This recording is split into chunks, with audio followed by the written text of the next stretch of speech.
Hello friends, welcome to trade to spend. पिछले video में हमने कवर किया था कि यूएस ईरान के बीच में जो वॉर चल रहा है उसका 15 मार्च तक क्या इम्पैक्ट रहा और उसका आगे हमारी मार्केट में क्या इम्पैक्ट पड़ सकता है, प्लस हमारी वहां पर क्या स्ट्रेटेजी रहनी चाहिए। हमें उम्मीद थी कि हो सकता है ये वॉर अब डी एस्केलेट हो या फिर अब कुछ ना कुछ सोल्यूशन निकले और सीज फायर हो, बट ऐसा कुछ हुआ नहीं और वॉर धीरे धीरे एस्केलेट होता गया और अब डिफरेंट डिफरेंट लेवल्स पे पहुंचता जा रहा है। तो इस वीडियो में हम लोग देखेंगे कि 15 मार्च से लेकर 26 मार्च के बीच में इस वॉर में क्या क्या चेंजेस हुए, क्या क्या एस्केलेशंस हुई और आगे सिनारियोस क्या बन सकते हैं, प्लस उन सिनारियोस के बेसिस पे अब हमारी क्या स्ट्रेटेजी रहनी चाहिए। ऐसे कौन से सेक्टर्स हैं जहां पर हमारे को इन्वेस्ट करने से आगे फायदा हो सकता है। तो चलिए इस वीडियो के पार्ट 2 को स्टार्ट करते हैं।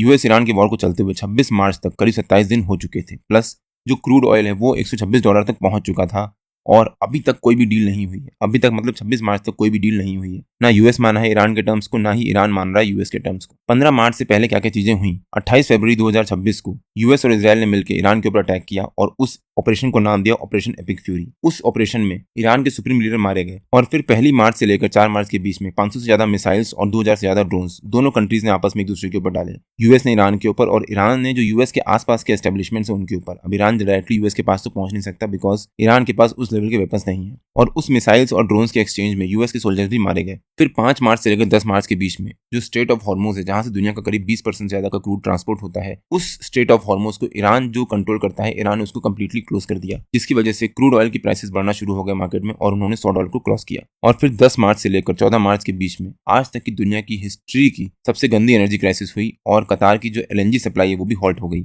और फिर 15 मार्च को ईरान का जो नेवल शिप है यूएस ने उसको भी डिस्ट्रॉय किया, प्लस ईरान ने अपना 50th वेव ऑफ अटैक या फिर काउंटर अटैक भी इनिशिएट किया। और 15 तारीख तक वॉर में क्या कंडीशन रही, उसकी क्या इंपैक्ट पड़ा हमारी मार्केट पे, प्लस हमारी वहां पर क्या स्ट्रेटेजी रहनी चाहिए, उसके ऊपर मैंने एक डिटेल वीडियो बनाकर अपने यूट्यूब चैनल में अपलोड किया है। अगर आपने वो वीडियो नहीं देखा है तो उसका लिंक मैंने डिस्क्रिप्शन में डाल दिया है और आपको ऊपर यहाँ पर आई बटन में मिल जाएगा। और इस वीडियो को हम लोग उसी के आगे कंटिन्यू करेंगे। 15 मार्च से लेकर 26 मार्च के बीच में अभी तक क्या चेंजेस हुए। 16 मार्च को यूएस ने नाटो को अप्रोच किया कि जो स्ट्रेट ऑफ हॉर्मोज है उसको आप क्लोज ओपन करवाओ, लेकिन नाटो कंट्रीज ने उसको साफ मना कर दिया। फिर 17 मार्च को ईरान के जो लहरी जानी है वो मारे गए। 19 मार्च को यूएस मिलिट्री ने स्ट्रेट ऑफ हॉर्मोज को दोबारा ओपन करने की पूरी कोशिश करी, बट वहां पर सक्सेसफुल नहीं रहे। फिर 22 मार्च को यूएस ने अगेन तेहरान के ऊपर अटैक करना शुरू किया। 23 मार्च को ट्रंप ने कहा कि मैंने तुम्हें 2 दिन का अल्टीमेटम देता हूं, तुम 2 दिन के अंदर अंदर टॉक्स पे आओ और स्ट्रेट ऑफ हॉर्मोज को ओपन करो। और फिर 24 मार्च को यूएस ने ईरान को 15 पॉइंट का एक पीस प्लान भेजा, जिसको ईरान ने कंप्लीटली रिजेक्ट कर दिया और ईरान ने कहा कि मेरी 5 कंडीशन है, अब यूएस को उन कंडीशन को मानना पड़ेगा और तभी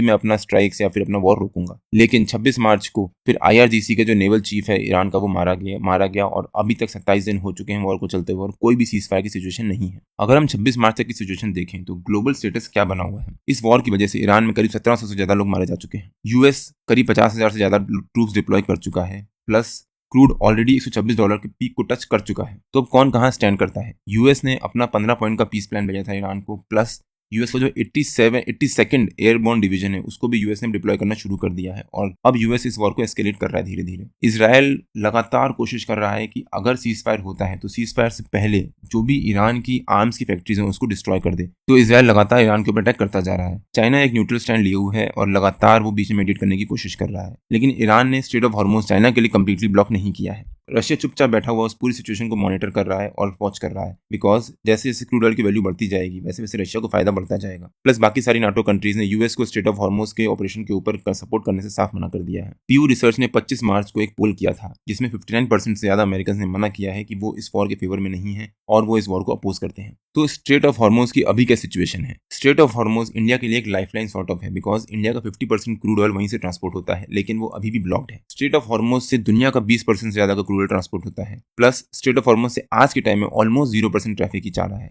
और इंडिया का भी 50% से ज्यादा का क्रूड ऑयल वहीं से इंपोर्ट होता है। ईरान चाहता है कि वो स्ट्रेट ऑफ हॉर्मोज के ऊपर पूरा कंट्रोल रखे, लेकिन यूएस के लिए वो एक नॉन स्टार्टर है, बिकॉज यूएस नहीं चाहता कि ईरान स्ट्रेट ऑफ हॉर्मोज के ऊपर पूरा कंट्रोल रखे। तो स्ट्रेट ऑफ हॉर्मोज अभी किन किन कंट्रीज के लिए खुला है और कौन कौन सी कंट्रीज वहां से पास हो सकती है। बट चाइना के लिए मोर और लेस फ्री पैसेज है, इंडिया के लिए पार्शियल पैसेज है और बाकी सारी कंट्रीज के लिए ऑलमोस्ट ब्लॉक्ड के बराबर ही है। हमारा देश भारत 3 बड़े मास्टर्स के बीच में फंस चुका है। मतलब यूएस एक बड़ा मास्टर है जो कि इंडिया का एक बहुत बड़ा ट्रेड पार्टनर है, उसके बाद ईरान, जहां से इंडिया का most of the crude oil transport होता है, plus Iran straight of Hormuz को कंप्लीटली कंट्रोल करता है, प्लस रशिया, जिसके ऊपर हम कंप्लीटली भरोसा कर सकते हैं और हम कह सकते हैं कि इंडिया का सच्चा दोस्त है। उन तीनों कंट्रीज के बीच में इंडिया फंस चुका है। अब इंडिया सपोर्ट यूएस को करे कि ईरान को करे कि रशिया को करे। इंडिया की फ्यूल रियलिटी क्या है? इंडिया करीब 88% of the crude oil import करता है, प्लस इंडिया का 50% crude oil straight of Hormuz से डायरेक्टली आता है, और इंडिया का 91% एलपीजी गल्फ कंट्रीज से इंपोर्ट होता है, प्लस इंडिया का 50% से ज्यादा का एलएनजी कतार से इंपोर्ट होता है। इंडिया के पेट्रोल प्राइसेस अगर आप देखो दिल्ली में, तो दिल्ली में अभी भी पेट्रोल प्राइसेस अनचेंज्ड है, वो 95 के आसपास सस्टेन कर रहे हैं, प्लस डीजल के प्राइसेस भी अभी भी दिल्ली की बात करें तो 88 रुपीज के आसपास सस्टेन कर रहे हैं और वो अनचेंज्ड है। लेकिन हम कह सकते हैं पेट्रोल और डीजल दोनों में ही गवर्नमेंट अपना इंटरवेंशन कर रही है और गवर्नमेंट उसको बढ़ने नहीं दे रही है। प्लस इंडिया में एलपीजी सिलेंडर्स की पिछले हफ्ते करीब 60 रुपए बढ़ाई गई है और वो अब 912 रुपए के आसपास हो चुकी है। प्लस क्रूड ऑयल इस समय $160 पर बैरल के आसपास ट्रेड कर रहा है और उसका पीक था $126 पर बैरल। डॉलर भी करीब 94 रुपीज के आसपास तक पहुंच चुका है। प्लस गवर्नमेंट ने जितनी भी रिफाइनरीज उनको ऑर्डर दिया है कि वो सारा पेट्रोकेमिकल मैन्युफैक्चरिंग एक्सट्रैक्शन ब्लॉक रोकें, हॉल्ट करें और जो भी उसका प्रोपेन या ब्यूटेन है उसको कुकिंग गैस की तरफ डाइवर्ट करें। मतलब सिचुएशन कुछ ठीक नहीं है और गवर्नमेंट पूरी कोशिश कर रही है सिचुएशन को कंट्रोल करने की। अब ये सारा डेटा भी मैंने इंटरनेट से ढूंढ के कहीं से निकाला है, तो एक बार आप वेरीफाई जरूर कर लीजिएगा। इस वॉर की वजह से अभी तक हमारी मार्केट में क्या क्या डैमेज हो चुका है। निफ्टी अपने ऑल टाइम हाई से करीब 14% की फॉल दिखा चुका है और 1999 से लेकर अभी तक जितने भी वॉर्स हुए हैं उसमें से निफ्टी ने जो वर्स्ट फॉल दिखाई थी वो दिखाई थी 11% की। और इसके ऊपर भी मैंने एक डिटेल वीडियो बनाकर अपने यूट्यूब चैनल में अपलोड किया है। अगर आपने वो वीडियो नहीं देखा है तो उसका लिंक मैंने डिस्क्रिप्शन में डाल दिया है और आपको ऊपर यहाँ पर आई बटन में मिल जाएगा। एक बार आप वो वीडियो जाकर जरूर देखिएगा। प्लस जब से वॉर स्टार्ट हुआ है तब से लेकर अभी तक मार्केट का करीब 47 लाख करोड़ का कैपिटलाइजेशन ऑलरेडी रोड हो चुका है। मतलब कंपनीज अपनी वैल्यू उतनी खो चुकी हैं। उसके अलावा इसी महीने मार्च में ही एफआईआईज करीब 86,000 करोड़ की सेलिंग कर चुके हैं या फिर अपना पैसा निकाल चुके हैं। और इंडिया का विक्स इस समय 25 के ऊपर चल रहा है, जो कि एक रिस्की चीज है। अगर विक्स 15 या 16 के ऊपर चलना शुरू होता है तो मार्केट में वॉल्टिलिटी बढ़ना स्टार्ट हो जाती है और अभी तो विक्स करीब 25 के ऊपर ट्रेड कर रहा है। मतलब मार्केट में फुल वॉल्टिलिटी है। अगर आप ट्रेड कर रहे हो तो ध्यान से ट्रेड करिएगा। हम भी ऑप्शन बाइंग करते हैं और कभी कभी ऑप्शन सेलिंग भी करते हैं डिपेंडिंग अपॉन द सिनेरियोज। और मैं कब बाइंग करने जा रहा हूँ या फिर कब सेलिंग करने जा रहा हूँ उसके ऊपर मैं अपने प्रीमियम मेंबर्स को प्लस अपने फ्री टेलीग्राम चैनल में अपडेट करता रहता हूँ। अगर आपने हमारा फ्री टेलीग्राम चैनल ज्वाइन नहीं किया है तो उसका लिंक मैंने डिस्क्रिप्शन में डाल दिया है और आप मेरे को टेलीग्राम में ट्रेड टू स्पेंड नाम से चश्मा की भी ज्वाइन कर सकते हैं। इस वॉर की वजह से हमारे कौन से सेक्टर में क्या क्या इंपैक्ट पड़ा है अगर आप देखो, डिफेंस, गोल्ड और अपस्ट्रीम ऑयल या फिर ओएनजीसी, इन टाइप की कंपनीज ने अच्छा प्रॉफिट दिया है या फिर इन्होंने पॉजिटिव रिएक्शन दिया है। Oil marketing companies, pharma, IT या फिर पीएसयू बैंक्स, इन सब में मिक्स्ड रिएक्शन है। लेकिन एविएशन, ऑटो और रियलिटी, इनमें जबरदस्त फॉलिंग आई है या फिर प्रॉफिट बुकिंग आई है और इनका डायरेक्ट इंपैक्ट पड़ा है इस वॉर की वजह से। जैसा मैंने अपने पिछले वीडियो में कवर किया था कि अभी तक जितने भी वॉर्स हुए 1999 से लेकर 2026 तक जितने भी वॉर्स हुए, हर वॉर में मार्केट ने रिकवरी दिखाई है और 3-4 महीने में ही मार्केट में रिकवरी आना स्टार्ट हो गई है। हो सकता है यहाँ पर भी सिचुएशन वैसी हो। अब मैं ये नहीं कह रहा कि यही सिचुएशन वैसी ही है, लेकिन हो सकता है वही सिचुएशन हो और मार्केट में फिर से रिकवरी आना स्टार्ट हो। अब वो हो सकता है 1 महीने में आए या फिर 1 हफ्ते में आए, लेकिन जब भी रिकवरी आएगी वो बहुत स्ट्रॉन्ग रिकवरी होगी। तो ऐसे 3 सिनेरियोज हैं मार्केट में जहां पर अब मार्केट में रिएक्शन आ सकता है। पहला है सीज फायर और स्ट्रेट ऑफ हॉर्मुज अब पूरा दोबारा रीओपन हो, तो उससे क्या होगा कि ब्रेंट क्रूड या फिर क्रूड की वैल्यू कम होगी और $85 के आसपास आएगी, जिससे मार्केट को पॉजिटिव रिएक्शन मिल सकता है। उस सिचुएशन में अगर ऐसा सीज फायर की सिचुएशन आती है और स्ट्रेट ऑफ हॉर्मुज खुलता है तो मार्केट में बहुत शार्प रिकवरी आएगी और एग्रेसिव रिकवरी आएगी। सबसे पहले आईटी, ऑटो और बैंक्स रिस्पॉन्ड करेंगे और वहां पर हो सकता है एक पॉजिटिव रिएक्शन रहे। दूसरा है अगर ये वॉर आगे 3-4 महीने खिंचता है या फिर 2-3 महीने खिंचता है तो क्रूड की वैल्यू धीरे धीरे बढ़ना शुरू हो जाएगी, बिकॉज उसकी वजह से स्ट्रेट ऑफ हॉर्मुज बंद रहेगा और स्ट्रेट ऑफ हॉर्मुज अगर बंद रहेगा तो ग्लोबली 20% के करीब क्रूड की सप्लाई डिस्टर्ब होगी, जिस वजह से हो सकता है क्रूड की वैल्यू बढ़ना शुरू हो और वो $100-120 या फिर $130 तक भी जा सकती है, जिसकी वजह से निफ्टी में प्रेशर आ सकता है और हो सकता है निफ्टी 21,500 या 23,500 के बीच में ट्रेड करना शुरू करे। इस सिचुएशन में गोल्ड, डिफेंस या फिर पीएसयू बैंक्स अच्छी तरह से परफॉर्म कर सकते हैं। प्लस अगर फाइनली एस्केलेशन बढ़ता है और यूएस या फिर कोई बड़ी स्ट्राइक करना शुरू करता है या फिर ईरान पलटवार करता है बड़ा, तो वो मार्केट के लिए बहुत डिफिकल्ट हो सकता है और हो सकता है मार्केट में फिर से प्रॉफिट बुकिंग आए। मान लीजिए ईरान ने उसके आसपास के जितने भी पावर प्लांट्स हैं, जितनी भी डिफरेंट गल्फ कंट्रीज के पावर प्लांट्स हैं, उसको स्ट्रक किया अगर, तो वो काफी डिफिकल्ट हो जाएगा मार्केट के सस्टेन करने में, जिसकी वजह से क्रूड की वैल्यू बढ़ सकती है और ईरान का टारगेट है कि क्रूड की वैल्यू को $200 लेके जाने का, जिस वजह से मार्केट में दुनिया भर में काफी एनर्जी की क्राइसिस बढ़ सकती है और उसका इंपैक्ट निफ्टी पे पड़ सकता है। तो हो सकता है निफ्टी 19,000 या 20,000 लेवल तक भी आ जाए। तो सबसे अच्छा ऑप्शन है आपके पास इस टाइम पे कि अपना कैपिटल बचा के रखिए, कैश में और गोल्ड में इन्वेस्ट करते रहिए। कैश मतलब कैश होल्ड करिए और धीरे धीरे गोल्ड में इन्वेस्ट करते रहिए। हमारे को डेली बेसिस पे क्या चीज ट्रैक करनी है जो कि बहुत इंपॉर्टेंट है। सबसे पहला है क्रूड। अगर क्रूड ऑयल यहाँ सस्टेन करता है तो वो मार्केट के लिए रिस्की होगा, लेकिन अगर धीरे धीरे क्रूड ऑयल 90 के नीचे जाना शुरू होता है या फिर 85 के नीचे जाना शुरू होता है तो मार्केट के लिए पॉजिटिव सिग्नल हो सकते हैं और हो सकता है फिर मार्केट में रिकवरी आने के चांसेस बढ़ना शुरू हो। अगर हमारा इंडिया का विक्स 25 के ऊपर या फिर 20 के ऊपर सस्टेन रहता है तो मार्केट के लिए रिस्की हो सकता है और मार्केट में वॉलिटिलिटी बड़ी रह सकती है। जब तक विक्स हमारा हाई चल रहा है तब तक आप थोड़ा सा बाहर रहिए। मेरा रिकमेंडेशन रहेगा कि आराम से अपने कैश को होल्ड करिए और मार्केट को बाहर से एंजॉय करिए और रेगुलर बेसिस पे मॉनिटर करते रहिए। तीसरा है कि निफ्टी जब तक 22,500 के ऊपर या फिर 22,531 के ऊपर सस्टेन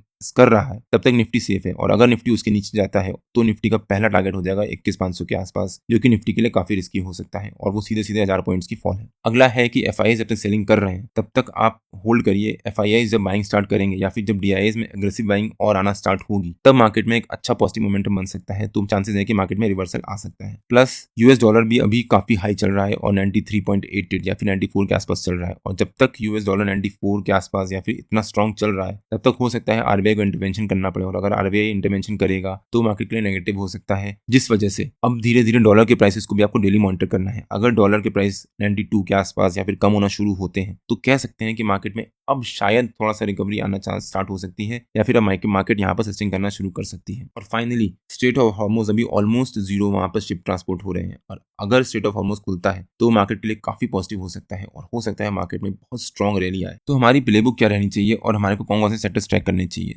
रशिया यूक्रेन वॉर के बाद से लेकर निफ्टी ने करीब 11% का फॉल दिखाया था और वहां से निफ्टी ने फुल्ली रिकवर किया था कुछ ही हफ्तों में ही। तो अगर यहाँ से निफ्टी में रिकवरी आती है तो हो सकता है वो बहुत स्ट्रॉन्ग रिकवरी हो और निफ्टी अब फुल्ली रिकवर कर जाए। सबसे पहले सेक्टर्स जो हमारे को ध्यान रखने या फिर जो हम बाइंग कर सकते हैं वो है defence, gold, energy, PSU banks या फिर cement and sugar industries. Cement and sugar primarily because cement की जरूरत पड़ेगी इंफ्रास्ट्रक्चर बिल्ड करने के लिए, प्लस शुगर में अब एथेनॉल ब्लेंडिंग वो सब स्टार्ट हो चुकी है जिसकी वजह से हो सकता है इन कंपनीज को फायदा हो। और कौन सेक्टर्स हमारे को होल्ड रखने चाहिए अभी, large private sector banks, IT companies, pharma companies, consumer durables, consumer goods, FMCG companies, oil marketing companies या फिर mid cap and infra companies, इनको हम होल्ड कर सकते हैं। और कौन सी कंपनीज को या फिर किस सेक्टर्स को हमारे को अवॉइड करना चाहिए, aviation, auto, real estate, consumer discrepancies like paints and hotels, in sectors को, प्लस रियलिटी स्टॉक्स को हमारे को अवॉइड करना चाहिए अभी, या फिर हम वेट कर सकते हैं। अगर आप आज परचेज नहीं करोगे, मान लो आप एक हफ्ते बाद परचेज करते हो, वो 10-15% बाउंस कर जाते हैं तो आपको कोई दिक्कत नहीं होनी चाहिए, बिकॉज उसके बाद अगर वो बाउंस करते हैं तो हो सकता है उसमें अब और रिकवरी आएगी तो वहां पर भी आप प्रॉफिट बना सकते हो। लेकिन अगर आप अभी इन्वेस्ट करोगे और यहाँ पर इन सेक्टर्स ने और फॉल दिखाना शुरू किया या फिर अपनी पोजीशन को होल्ड करते रहे अगले 6 महीने तक, साल भर तक, तो आपका पैसा वहां पर ब्लॉक रहेगा। इसीलिए इन सेक्टर्स को अभी आप अवॉइड कर सकते हो। आपके हिसाब से ऐसे कौन से सेक्टर्स है जहां पर अब रिकवरी आना स्टार्ट हो सकती है या फिर हमारे कौन सेक्टर्स पे फोकस करना चाहिए, प्लीज कमेंट में जरूर बताइएगा। अगर आपको वीडियो अच्छा लगा हो तो please like, share and subscribe और बेल आइकन जरूर हिट कर लीजिएगा सो दैट मैं जब भी अपना अगला वीडियो पोस्ट करूंगा आपको नोटिफिकेशन आ जाए।